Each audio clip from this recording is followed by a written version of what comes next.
ಮದುವೆಯಾಗುವುದಾಗಿ ನಂಬಿಸಿ ವಂಚಿಸಿದ್ದ ಪ್ರಕರಣಕ್ಕೆ ಸಂಬಂಧಿಸಿ ಆರೋಪಿಯ ತಂದೆಯನ್ನ ದೇವಸ್ಥಾನದಿಂದ ಮತ್ತೆ ಪುತ್ತೂರು ಶಾರದಾ ಭಜನಾ ಮಂದಿರದಿಂದ ವಜಾಗೊಳಿಸುವಂತೆ ವಿಶ್ವಕರ್ಮ ಯುವ ಮಿಲನ್ ನಿಯೋಗ ಪುತ್ತೂರು ಮಹತೋಭಾರ ಶ್ರೀ ಮಹಲಿಂಗೇಶ್ವರ ದೇವಸ್ಥಾನದ ವ್ಯವಸ್ಥಾಪನಾ ಸಮಿತಿ ಮತ್ತು ಶಾರದಾ ಭಜನಾ ಮಂದಿರಕ್ಕೆ ಮನವಿಯನ್ನು ನೀಡಲಾಗಿದೆ.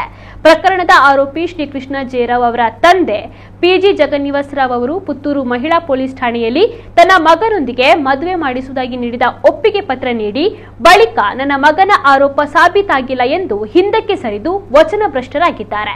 ಇದಲ್ಲದೆ ಅವರು ದೇವಸ್ಥಾನದ ಧಾರ್ಮಿಕ ಕಾರ್ಯದಲ್ಲಿ ಇರೋದು ಅವರ ಮಗನ ಕೃತ್ಯಕ್ಕೆ ಪ್ರೋತ್ಸಾಹವನ್ನು ನೀಡಿದಂತಾಗುತ್ತದೆ. ದೇವಸ್ಥಾನದ ಹೆಸರಿಗೆ ಕುಂದುಂಟು ಮಾಡುವ ಯಾವುದೇ ವ್ಯಕ್ತಿಗಳನ್ನ ನಿರ್ದಾಕ್ಷಿಣ್ಯವಾಗಿ ಹೊರಗಿರಿಸಿಕೊಳ್ಳುವುದು ಆಡಳಿತದ ಘನತೆಯಾಗಿದೆ. ಪಿಜಿ ಜಗನ್ನಿವಾಸ್ ರಾವ್ ಅವರನ್ನ ವಜಾಗೊಳಿಸಬೇಕು ಎಂದು ದೇವಳದ ವ್ಯವಸ್ಥಾಪನಾ ಸಮಿತಿ ಅಧ್ಯಕ್ಷ ಈಶ್ವರ್ ಭಟ್ ಪಂಜಿಗುಡ್ಡೆ ಅವರಿಗೆ ಮನವಿಯನ್ನು ನೀಡಿದ್ದಾರೆ. ಇದರ ಜೊತೆಗೆ ಶಾರದಾ ಭಜನಾ ಮಂದಿರದಿಂದಲೂ ಅವರನ್ನ ವಜಾಗೊಳಿಸುವಂತೆ ಮಂದಿರದ ಪ್ರಧಾನ ಕಾರ್ಯದರ್ಶಿ ಅವರಿಗೆ ಕೂಡ ಮನವಿಯನ್ನು ನೀಡಲಾಗಿದೆ.